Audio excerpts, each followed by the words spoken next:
ముదిరాజు దాదాపు ఈ నియోజకవర్గంలో 65,000 మంది ఓటర్లుగా ఉన్నారు.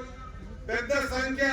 ఈ రాష్ట్రంలో గతంలో ఎప్పుడు కూడా ముదిరాజులు ఎక్కువ సంఖ్యలో అనుకున్నాం తప్ప మనమెందరో మనకు తెలియదు.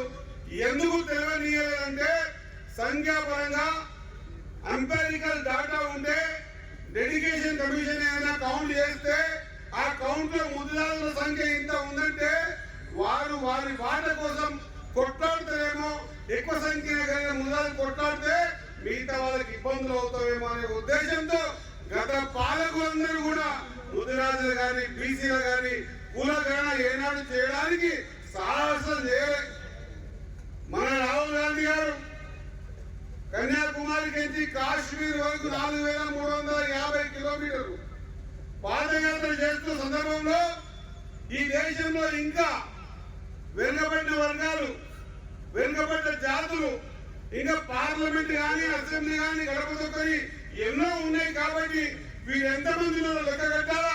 వాళ్ళకు విద్య ఉద్యోగాలు ఆర్థికంగానే కాదు, ఖచ్చితంగా రాజకీయ పరంగా కూడా వాళ్ళు ముందుకు వచ్చినప్పుడే వాళ్ళ జీవితాలు బాగుపడతాయనే ఆలోచనతో ఈ దేశ మే జిందగీ జితనీ ఆబాదీ హై ఉनको उतना हिस्सेदारी मिलना चाहिए అని ఒక పెద్ద స్లోగన్ ఇచ్చి ఈరోజు భారతదేశం మొత్తం కూడా ఆ స్లోగన్ చూసేటువంటి పరిస్థితి కల్పించినటువంటి రాహుల్ గాంధీ గారు.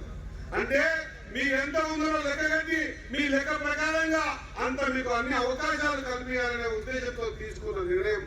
ఆ నిర్ణయాన్ని తెలంగాణ రాష్ట్రంలో అధికారంలో ఉన్నటువంటి మన ప్రియతమ ముఖ్యమంత్రి రేవంత్ రెడ్డి గారు తాను బీజీ కాకుండా ఒక రెడ్డి బిడ్డ అయినా కూడా ఖచ్చితంగా ముదిరాజులకు కాదు మొత్తం యావత్ బీసీ సమాజానికి ఖచ్చితంగా నా హయాంలోనే ఎస్సీలంతా, ఎస్టీలంతా, బీసీలంతా, మైనార్టీలంతా, ఓసీలంతా లెక్క కట్టి వారికి తదనుగుణంగా అన్ని వర్గాల వారికి కూడా వారికి విద్యా ఉద్యోగ ఆర్థికంగా కాకుండా రాజకీయంగా కూడా ఒక నిర్ణయం తీసుకొని ఇవ్వాలనే ఉద్దేశంతో అసెంబ్లీలో బిల్లు పెట్టి బిల్లు పాస్ చేయించి ఖచ్చితంగా ఉభయ సభలో ఏకం చేసి